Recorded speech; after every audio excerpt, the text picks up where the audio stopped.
네, 미국 대선 특집으로 이어가 보겠습니다. 뉴욕 증시는 트럼프의 컴백에 정말 환호성을 지르고 있고요. 그리고 그 뜨거운 수혜주 찾기에 분주한 모습인데 국내 증시 오늘 잘 가고 있습니다만 걱정은 커지는 구간입니다. 자, 시장에 대해서 이야기 나눠볼게요. 오늘은 KBWM 유신익 수석 이코노미스트 모시고 시장에 대한 이야기 나눠보겠습니다.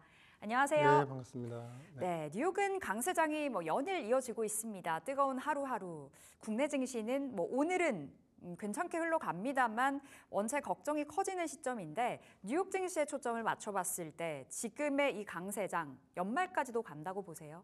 미국은 충분하죠. 충분해요. 과거 일선 때도 보시면 우리가 이제 트럼프가 당선이 되고 사실 캐릭터가 너무 세잖아요. 그러다 보니까 헷갈려요. 그냥 오늘 얘기 다르고 내일 얘기 다르고 또 다른 의제를 그 다음 날 가져오니까. 근데 결과적으로 우리가 이제 후행적 이제 추이를 보면 첫 번째, 금융이 되게 민감하다. 그래서 우리가 구두 발언이라고 표현을 하는데 대통령으로서 금융을 부양하기 위한 노력도 상당히 했더라라는 것이고요.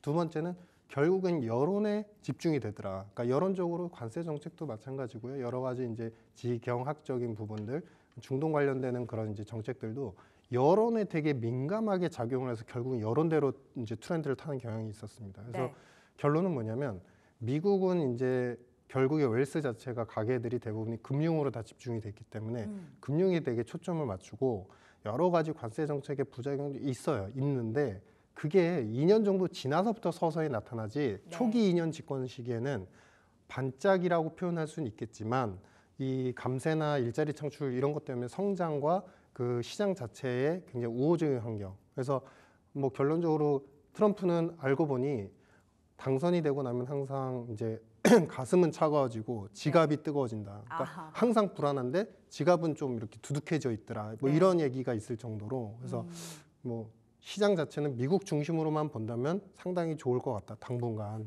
한 2년까지도 볼 수 있는 거예요. 그쵸. 1기와 비교했을 때 네네. 1기가 2년 정도는 원체 강세장이었다 보니 네네. 이번 2기에서도 그럴 것이다. 그렇죠, 맞습니다. 그렇게 풀어주셨는데 자 차트들이 몇 개 있네요. 미국의 실질 GDP 시뮬레이션도 올라와 있고요. 전 세계 주요국의 주식시장 시총 비율 GDP 대비해서도 좀 볼 수 있는데요. 화면 통해서 좀 보도록 하겠습니다.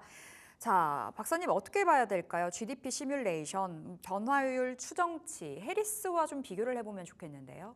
그러니까 여기 지금 그림에도 보시면 초기 2년 정도는 미국의 성장률이 이제 트럼프가 됐을 때 상당히 빠르게 올라서는, 그러니까 빨간색으로 표시가 되어 있는데 더 우호적이다라는 걸 볼 수 있습니다. 그러니까 우리가 지금 현재 시점하고 접목을 해서 생각해 보시면 당장 전쟁을 얘기하잖아요. 그러니까 전쟁에 초점이 맞춰 있다. 그래서 지정학적 그리고 중동에 대한 리스크들이 완화가 된다. 이거는요 사실 아시아 태평양 지역으로의 그 불안도 잠재울 수 있다. 그러니까 왜냐하면 이쪽과 이쪽이 사실은 다른 게 아니거든요. 서로 어느 정도의 연대력이 있고 그래서 미국을 대항하기 위해서 이 이제 두 블럭이 좀 세지고 있는 건데 그러면 원자재 가격이 지금보다 한 차례 더 다운그레이드되면서 더 안정화될 가능성이 있습니다. 그러면은 혹자에서 걱정하는 트럼프는 무조건 인플레이고 그다음에 이제 시장 금리가 올라간대 이런 걱정은 사실은 우리가 현학적으로 그냥 끼워 맞추기식 분석 나중에는 그렇게 될 우려는 있지만 그게 당장 현실로 다가오기에는 좀 괴리가 상당히 큰 내용이라는 거죠. 그래서 두 번째는 이제 기업 감세인데요. 감세를 적극적으로 추진할 거고 TCJA 거의 레드웨이브, 그러니까 공화당이 다 이제 하원과 상원을 휩쓸 수 있는 그런 상황이기 때문에 그래서 TCJA가 뭐냐면 우리가 일자리 창출과 감세 정책입니다. 이게 바로 실시가 되면 미국의 특히 테크 기업들의 영업이익이 이제 예를 들어서 한 5% 정도, 6% 정도 감세가 되면요. 영업 사후, 그러니까 세후 영업이익은 사실 10% 이상 뛰기도 해요. 왜냐하면 이게 이제 비용 부분의 통제가 됨과 동시에 규제가 또 철폐가 들어가고 이제 트럼프는 분명히 그걸 또 외칠 겁니다. 그래서 거기다가 세금까지 감면이 된다. 그러면은 갑작스럽게 영업이익 그로스 포캐스팅이 10% 가까이까지 뛰는 기업들이 나오게 되고 그러면 시장은 또 좋아지고 생산도 좀 많아지고 여기에 방금 말씀드렸던 TCJA의 일자리 창출도 추후에는 분명히 안 좋아질 거예요. 왜냐하면 이민자를 추방할 거니까. 근데 당장은 일자리가 늘어나면서 고용시장에 훈풍이 부는 그런 그림으로 형성이 될 것이기 때문에 일단은 2년 정도까지는 안심해도 된다. 근데 2년 후에 그럼 무조건 나빠지냐? 말씀드린 것처럼 여론에 집중하고 굉장히 스트롱하지만 사실은 미국인들의 의견에 되게 민감합니다. 여론에 민감하다. 네, 그래서 이 관세나 여러 가지 나쁜 정책들은 언제 또 약간 변형이 될지 몰라요. 네. 그러니까 그런 부분을 좀 고려하시면 좋을 것 같습니다. 방금 말씀 주셨는데요. 기업 관세에 관련해서 좀 초점을 맞춰본다면 아무래도 자국 우선주의를 내세우고 있는 트럼프 당선자이기도 하다 보니 자국 중심으로 지원은 확대하고 규제는 줄이고 이 이야기가 계속 나오고 있더라고요. 그렇게 된다면 최근에 빅테크주들이 계속해서 미국장을 이끌어가고 있는데 AR 랠리는 계속된다고 좀 바라보시는지도 궁금하고 앞으로 또 새로운 패러다임을 좀 쓸 수 있을지 궁금하네요. 단기는 일단은 모멘텀이었죠. 그러니까 이벤트성. 기대감으로. 네네. 이제 우리 대통령 이제 트럼프 연설문을 보신 분 계시겠지만 네. 일단은 나오셨고 그래서 승리를 굉장히 뭐 평소와 다르게 인자한 모습으로 이제 발언을 하셨고 두 번째는 벤스 부통령이 나왔잖아요. 벤스는 사실 벤처 사업가 출신이시거든요. 그러면 거기에 당연히 이제 그 우리 소위 얘기하는 이제 일론 머스크까지도 같이 이제 선거 투표를 같이 이렇게 즐겼다라는 부분까지 강조가 됐기 때문에 이벤트성으로 이제 우리가 신성장 산업이라고 하는 우주, 인공위성, 그다음에 테슬라, 그리고 비트코인 이런 이제 신성장 산업에 대한 부분들 빅테크까지 이어지면서 충분히 좋을 것이다. 근데 지금 약간 구분해봐야 되는 게 우주나 뭐 비트코인이나 이런 부분들도 다 신성장 산업으로서 좋아질 수는 있지만 지금 테크 기업들은 기업의 이익이나 실적들이 나아지고 있다가 특히 AI도 마찬가지고요. 네. AI 그런 기업들은 실적이나 어느 어떤 모멘텀이나 이런 것들이 좋아지다 잠깐 휴직이었어요. 엔비디아도 마찬가지고. 왜냐하면 결국엔 사업의 영역이 더 다각화되어야지만 프로핏 쉐어가 더 많아질 수 있는 상황이었는데 그래서 이제 비관적인 시각도 있고 조정도 보이고 했는데 지금 이 상황에서 결국엔 이제 감세가 제일 중요한 부분인 것이고요. 네. 감세는 이제 어쨌든 뭐 시기의 문제지만 내년 초반이라도 시행이 될 것이다. 두 번째는 뭐냐면은 지금 금리이지 않습니까? 그러니까 시장 금리는 역행하지 않을까, 하루 반짝 역행하지 않을까 했지만 페드가 차단을 해줬어요. 그러니까 본인의 길, 페드가 가는 길하고 트럼프가 만들어낸 우려는 사실 나중에는 접목이 돼서 만나서 트러블을 일으킬 수 있지만 현재는 같이 가고 있는 건 아니다. 우리는 우리 길을 간다. 그러니까 금리에 대한 부분과 결국에는 기업 감세에 대한 부분들이 이것이 빅테크가 잠깐 주춤하고 회의적인 시간을 만들었던 부분을 다시 좀 개선시키는 데 충분했다. 펀더멘탈리 개선이다. 네. 그리고 앞에 말씀드린 우주라든지 뭐 인공위성 그다음에 비트코인 이런 부분은 센티먼트가 오히려 지금 좀 강했기 때문에 좀 지금은 오히려 너무 과하게 이벤트성으로 너무 좀 붐업된 것 같다. 뭐 이런 생각입니다. 지금은 오버슈팅 구간이라고도 좀 볼 수 있겠네요. 네네네. 그러니까 올라갈 수 있는 기대감으로 올라가 있는 자리이지만 어쨌든 좀 풀어야 될 숙제는 있는 것 같습니다. 네네네. 기업 감세라든지 금리라든지 두 가지 포인트 말씀 주셨는데 특히 이번 트럼프 당선인이 탄생이 되면서 지금 가장 큰 수혜 일론 머스크다 이런 이야기가 있잖아요. 지금 계속해서 시장 안에서도 일론 머스크를 비추는 종목들이 잘 가고 있는 상황인데요. 테슬라 주가가 당선인이 확정이 됐었을 때, 그러니까 트럼프가 당선이 됐을 때 한 14% 넘게 폭등이 됐고 간밤에도 테슬라의 흐름 좋았었고요. 이제 테슬라를 단순한 전기차 사업 말고 다른 시각으로 봐야 된다라는 의견이 있더라고요. 어떻게 보세요? 이거는 이제 그 전에 일선했을 때 경험으로 이제 이야기가 되는 거죠. 그러니까 뭐 일선했을 때 그때 당시에 이제 일론 머스크가 우리는 이제 전기차에 국한하지 않고 네. 결국엔 우주항공 쪽 산업을 스페이스 X를 통해서 개척을 해나가겠다. 근데 우주항공 산업이 사실은 이제 안보나 결국에 국방. 왜냐하면 인공위성은 결국에는 이제 전 세계 미국을 떠나서 전 세계를 갖다 감시 감독하는 정보의 수집 집적을 할 수 있다는 장점이 있는 겁니다. 그래서 이 부분에 대해서 되게 그 당시에도 극찬을 했었고요. 근데 네. 지금 아무래도 냉전인 상황에서 다른 국가들의 블록, 특히 중국 연대 블록에 대해서 분명히 강한 통제를 할 트럼프라고 생각을 하기 때문에 이 부분들이 어느 정도 밀어주는 산업이 될 것이다라는 이제 추측하에 일어난 것이고 이게 이제 당연히 정책적으로 나올 수 있겠죠. 그런데 이 부분들은 그냥 이제 트럼프니까 테슬라 이 키워드는 완성이 됐지만 실질적인 정책이 어떻게 발현되는지는 우리가 서서히 좀 지켜봐야 되는 부분이 있다. 왜냐하면은 뭐 개인적인 친분으로 인해서 트럼프주, 테슬라주 이런 게 가는 게 사실은 그렇게 길지는 않을 수 있거든요. 그래서 그런 이제 시장에서 바라보고 싶은 약간 테마성의 그런 패턴보다도 실제로 우주 산업에 대해서 어떤 정책을 가져오는지 내년 초반에 아마 이제 행정부가 구성이 되고 벤스 부통령이 이 그 우주항공 같은 산업 쪽에 대해서는 신산업이라고 해서 좀 밀자라는 의견을 제시할 거로 저는 예상을 하고 있는데 그 정책에 대한 구체적인 숫자와 세금 감면이 어떻게 되는지, 공제는 어떻게 되는지, 연구개발 지원은 어떻게 되는지 이런 부분을 좀 확인하고서 가시는 게 좀 더 나을 것 같다 이런 생각입니다. 맹목적인 접근은 좀 위험할 수도 있겠네요. 어느 네. 정도 지금 이슈가 탄생이 되면서 급등한 부분이 있기 때문에 좀 지켜보면서 천천히 들어가 봐도 늦지 않을 것 같은 그런 쪽으로 답변을 주셨는데 이제 반도체에 초점을 맞춰보겠습니다. 삼성전자, SK 하이닉스 오늘은 잘 갑니다. 우리가 생각했던 것보다 반도체주들의 흔들림이 없었어요. 어제도 그렇고 오늘도 그렇고요. 그런데 지금 트럼프 당선인으로 인해서 칩스법 폐지까지 이야기가 나오는 상황에서 우리 그냥 마음 편하게 있을 수는 없잖아요. 어떻게 보세요? 분명히 이제 칩스는 사실은 직전에 만들어진, 그러니까 트럼프의 특성은 직전 정부에서 만들어진, 오바마에서 만들어졌던 것도 마찬가지였고 모든 걸 다 되돌립니다. 되돌리거나 반대로 합니다. 그런데 기전은 크게 다르지 않습니다. 그러니까 뭐냐면 분명히 칩스는 보조금을 지원해 가지고 이제 반도체 관련되는 클러스터링을 이제 미국 중심으로 가져가겠다는 것이고 그 정책의 취지에서 칩스 보조금에 대해서는 분명히 뭔가 수정 조정이 크게 일어날 거예요. 그런데 중요한 거는 지금 트럼프도 AI에 대해서는 결코 방관할 수 없고 밀 수밖에 없는, 특히 미국이 중심화돼서 독점화돼서 가져갈 수밖에 없는 산업이거든요.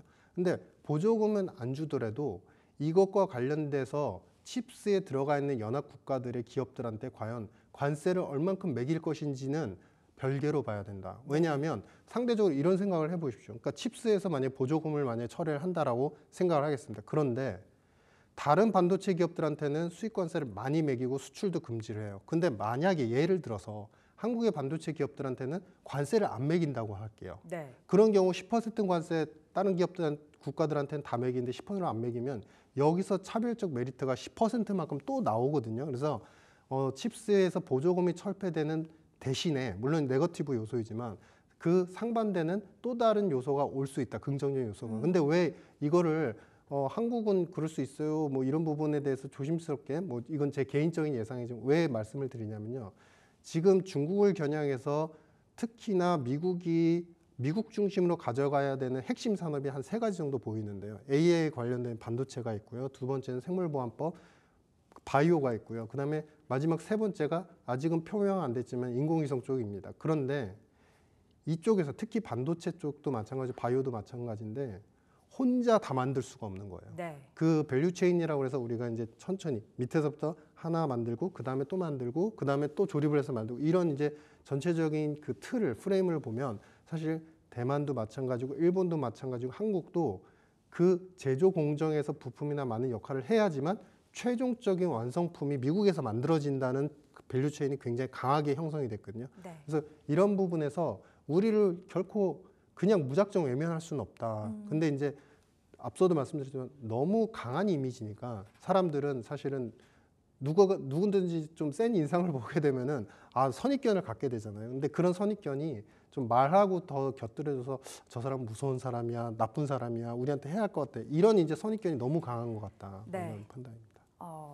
아무래도 칩스법 폐지는 네거티브인 건 맞지만 그에 따라오는 것들은 악재만 있는 것이 아니다라고 말씀을 주신 것 같아요. 또 미국이 중국 때리기를 계속 이어가고 있다 보니 오히려 그 부분에 있어서는 반사이익도 볼 수 있겠다 말씀 주셨는데 TSMC 어제 소식이 또 하나 있긴 했었잖아요. 1월에 정권 바뀌기 전에 보조금 협상 빠르게 마무리했다라는 소식이었는데 이 부분은 우리가 어떻게 해석을 해봐야 될까요? 이게 이제 바로 그 밸류체인과 관련된 부분이죠. 그러니까 공급자가 있고 수요자가 있는데 어쨌든 공급자인 TSMC 입장에서는 너무 환경이 과격하게 변하는, 경영 환경이 너무 과격하게 변하는 게 싫어라는 판단을 당연히 했을 것이고 근데 수요자 쪽 입장에서는 이쪽이 TSMC도 사실 필요한 거예요.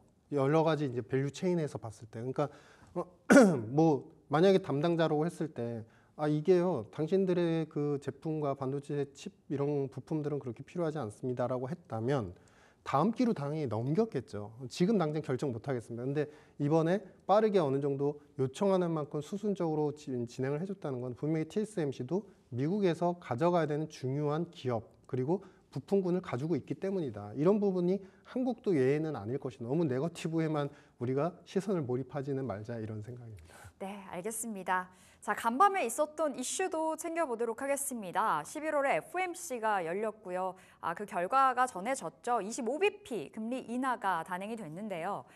11월에 이어서 12월도 연속적으로 금리 인하가 이어질 거다라는 이야기도 있고요. 어떻게 보세요, 박사님? 어느 정도 가능성은 있는 것 같습니다. 어제 이제 그 성명서를 좀 보셔야 되는데 성명서의 내용이 결국에는 그 직전에 이제 우리 50bp 인하를 했을 때의 내용하고 아주 큰 차이는 나타나지 않았습니다. 전체적인 기조가 경제 확장 기조나 경제가 강건한 모습은 동일하지만 제일 중요한 포인트가 됐던 금리 인하의 포인트가 됐던 노동 시장이 슬로우해지고 있다. 슬로우한 이제 성장이 일어나고 있다. 근데 사실 직전에 발표됐던 우리 이제 비농업 고용이 10만 정도였지만 물론 일시적인 요인 파업이라든지 여러 가지 리스크가 한꺼번에 반영이 되면서 제조업이 이제 고용이 확 감소를 하면서 나타나는 영향도 있지만 사실 전체로 토탈로 보면 10만 정도는 늘어날 거예요 했는데 12,000원이었단 말이에요. 그러니까 네. 이런 부분을 페드도 굉장히 신경을 쓰고 있는 거고 물가에 대한 부분들, 세 번째 물가에 대한 부분들 같은 경우는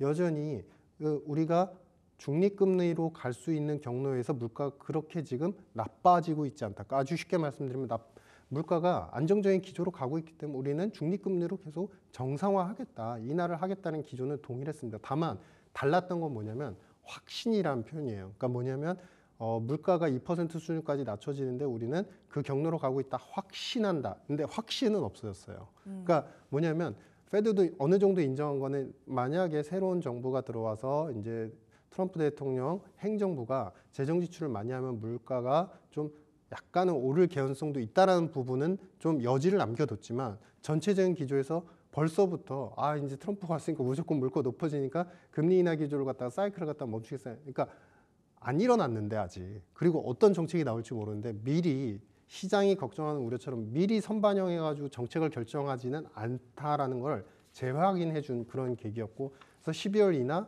근데 내년 초에는 약간 이제 텀을 두면서 인하를 하는 패턴이 될 것이다. 왜냐하면 내년 초가 되면 결국 예산이 나오고 재정 지출에 대한 계획이 나오면 그 반응을 보면서 좀 해야 되는 부분은 분명히 존재하기 때문에 속도는 조금 더뎌질 수 있다 이렇게 네. 보였습니다. 이미 언급을 해주셨습니다. 제가 또 여쭈고 싶었던 건 아무래도 트럼프 당선인이 계속해서 인플레이션을 부추길 만한 그 정책을 내세우고 있기 때문에 금리 인하에 제동 걸리지 않을까였는데 제동보다는 어쨌든 속도 조절 쪽으로 좀 봐야 된다라는 거죠. 그렇죠. 왜냐하면 이게 시장에서 조금 좀 약간 오인되고 있는 부분이 트럼프는 전형적으로 약달러와 저금리를 굉장히 좋아하는 사람입니다. 강달러 좋아하는 줄 알았어요. 아닙니다. 절대 아닙니다. 왜냐하면 약달러가 와야 되고 저금리가 와야 된다라고 주장을 해왔고 그게 19년에서 20년 이제 코로나 직전에 넘어가기 전에 달러가 약세를 안 보이니까 어떤 일까지 이제 발생하냐면 그 소규모 연합으로 플라자 합의 같은 것들을 이끌어내요. G7에서 그때 4-5개 국가들, 일본 포함해가지고 독일 이런 몇 개 국가를 불러서 당신들이 자꾸 개입을 해서 달러가 지나치게 강세를 보이고 있잖아요. 그렇기 때문에 달러 약세를 만들기 위해서 개입을 하지 마세요라고 주문을 내기까지 합니다.